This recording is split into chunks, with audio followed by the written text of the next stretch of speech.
Hello everyone. Today I am going to implement this place in mine system. So we can go here and press F. By pressing F, the character will place a mine on the ground, and if I make a whistle, the enemy characters will come to search for the whistle sound and they will explode the mine and they will die. So that's what I am going to work on today. Let me show the demonstration again.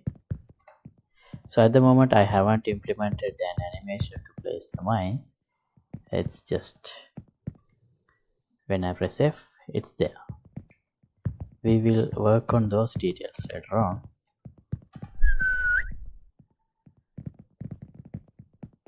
Oh, will this guy come? No, that guy is coming. Oh, you also good caught in the explosion. But yeah, that's what we are going to work on today.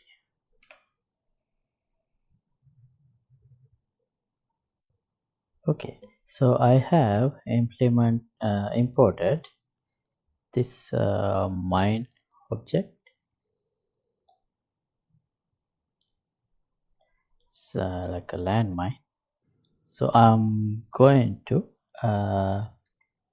implement a mine like this. If I have placed a mine, when some character comes closer, not exactly step on it, but like come to a close proximity with this, this explodes. Yeah, when the character collides with it. So right, so this is just the mesh. Let me remove it, and I'm going to implement this using the grenade blueprint that I already have, so that I don't have to re-implement explosion parts or damaging parts. They will already be there.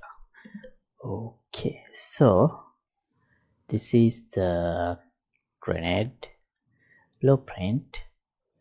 Let me create a child blueprint class, pp mine. Right now, in place of grenade, I'll put my landmine mesh like this.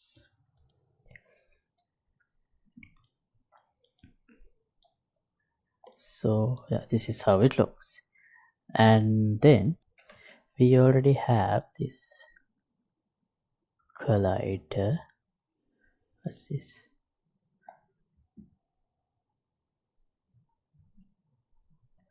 But maybe it would be more convenient if we have a bit larger collider, maybe with the let's use a sphere collision, scale x3 3.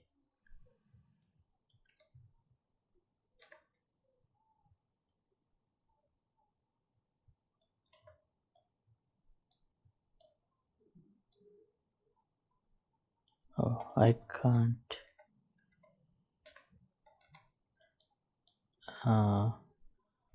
Right, this scale should be enough. And if some other actor overlap with this object, we can explode it. So not necessarily any actor, but maybe just some pawn. So how do we implement it? Go here on component begin overlap, we can check other actor. So in all these characters, we have implemented this character interface, and there we have this is enemy function implemented through BPI character. So here as a team, so for a mine, at the moment I don't have any property like the character who has placed the mine. So for example, if player places a mine, I don't think it's fair to make the mine explode if the player overlap with this object. So other enemies or other characters from a different team should get caught on that. So but for now I don't have a character who plays this, so therefore for the team I'll give -1. So basically any character will return this as a true. So any character will explode this. If this is true, I'll call explode.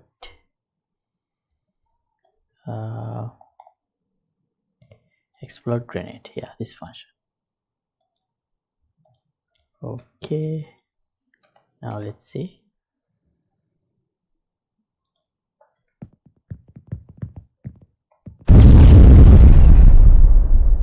Yeah.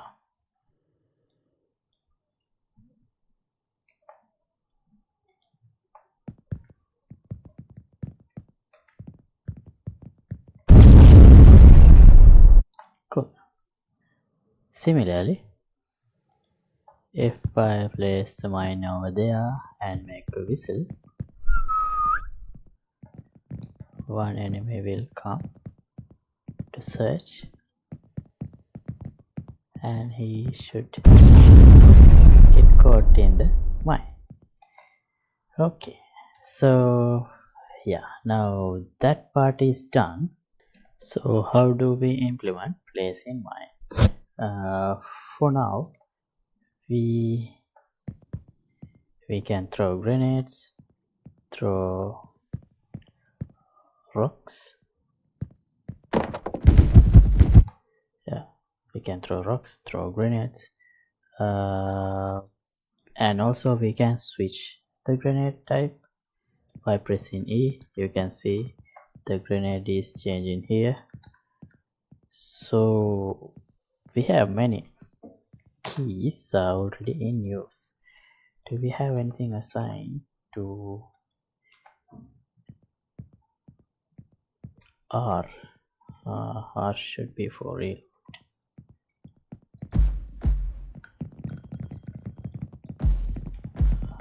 R is not actually assigned, but it should go for reload. Okay. What about T? That's not used. That's actually used in ALS system, but let's use it.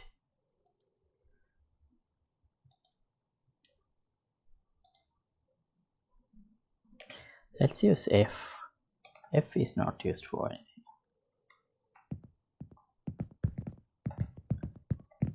This is C. Right, F is not used. So let's use F to place mines. What's this flare? I'm not sure.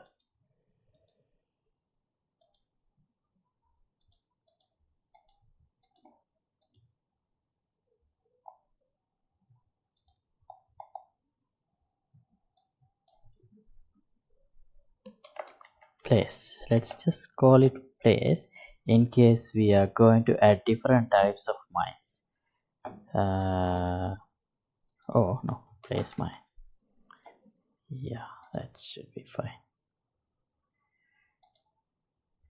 F.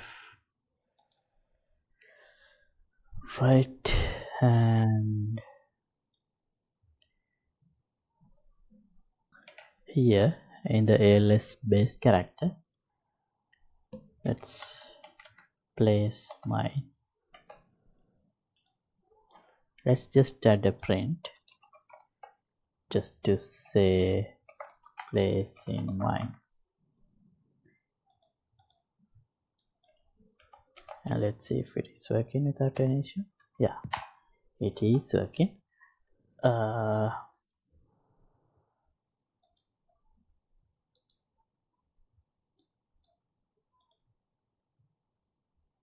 Let me collapse this.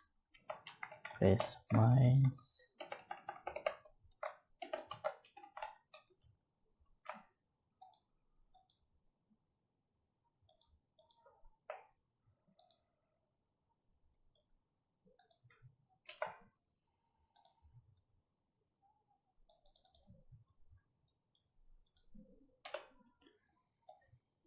Now what we should do is, for the moment I'm gonna forget about playing any animations or anything. Just spawn a mine in front of the character, couple of some distance away, maybe in a place like this. So how do we do it? We can get the location and get control rotation and get forward vector, so that we can place it in the direction that the character is looking at. Add, multiply this by, let's say, 60 meters, 60 not meters, 60 units. Then here spawn actor from class. Wait a minute, we can't actually just spawn it here, we need to spawn this in the ground level. So to a line trace by channel, visibility channel might work.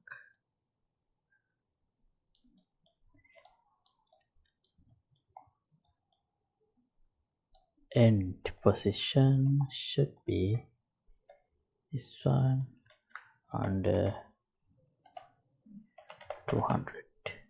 Okay, so we are doing a line trace to determine the flow location, and if we get a hit,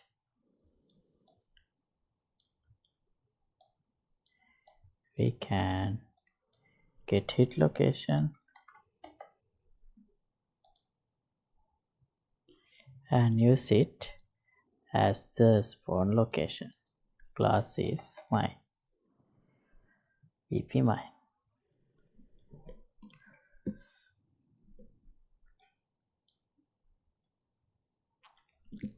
But I'm not sure if once we spawn the mine it can explode, because the character player is already overlapping. Let's see, try to adjust location, but always spawn. Okay, let's see what happens.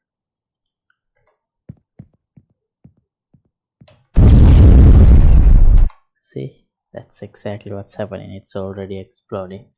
But we can actually prevent that by doing this.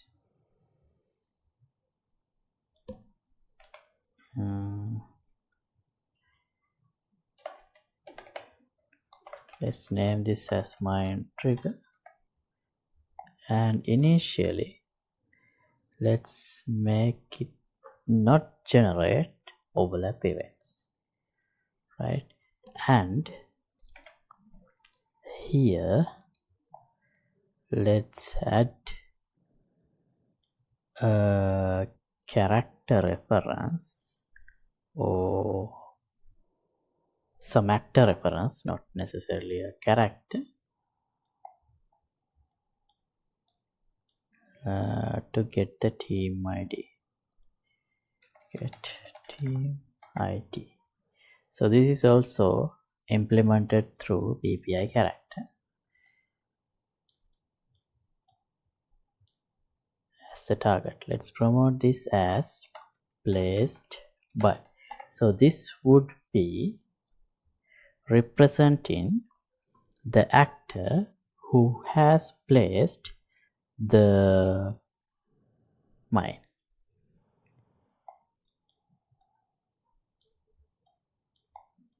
And one more thing, if we don't have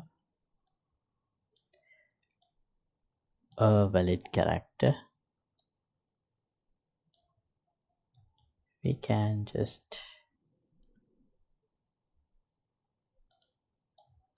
call explode grenade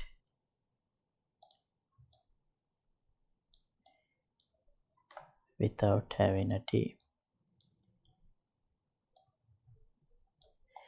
If we have a valid character, we can get the team ID and do a comparison.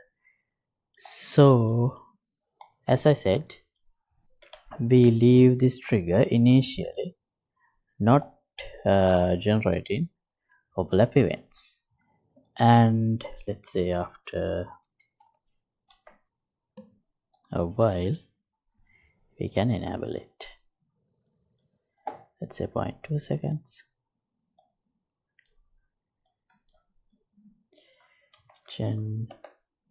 Generate overlap events. The reason I'm doing this is so when we spawn this grenade here, after spawning we can set placed by variable with the reference to the character who is placing the grenade. So if here we get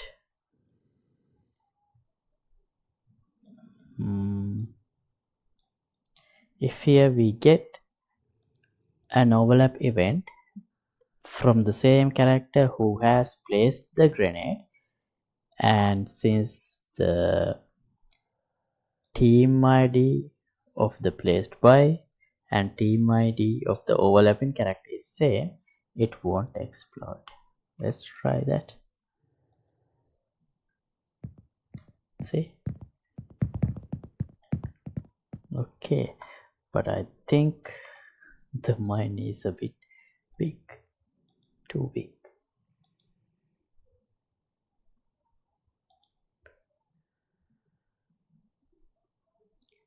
Oh, it should be one.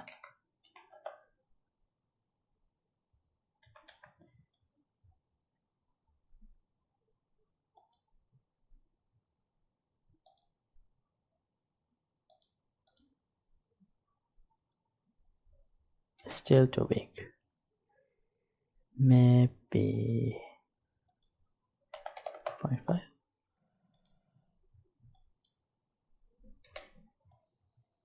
Compile.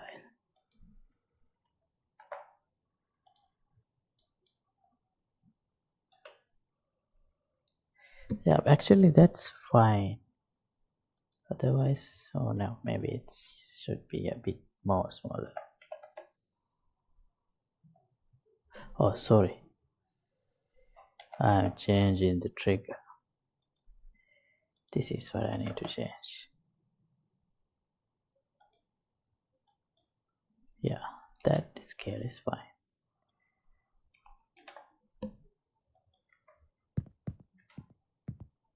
Right, see, now I don't get exploded from this. So now the next thing is here, go here and place a mine, make a whistle and come back. Now when the character comes to check, oh, I also got hit from the explosion because I stayed too close. Fine.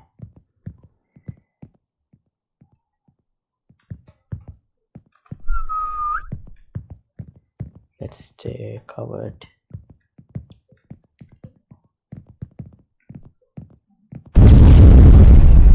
Great. So okay, we have one more way to kill enemies, and I'm gonna stop this episode right here. So next time I want to implement a system where when we place the mine, we should get something like a progress bar instead of just placing it like this. We should get some progress bar, and also if we are standing, the character should crouch before placing the mine like this. And also we need to integrate mine count into our inventory system as well, but those things we will work on later on. For now, this I'm gonna stop this episode right here. So thanks for watching. As always, project files will be available here, the Patreon page for the download. Link would be in the description below, and if you like to support my work, you can get the membership of the Patreon club. See you in another episode. Goodbye.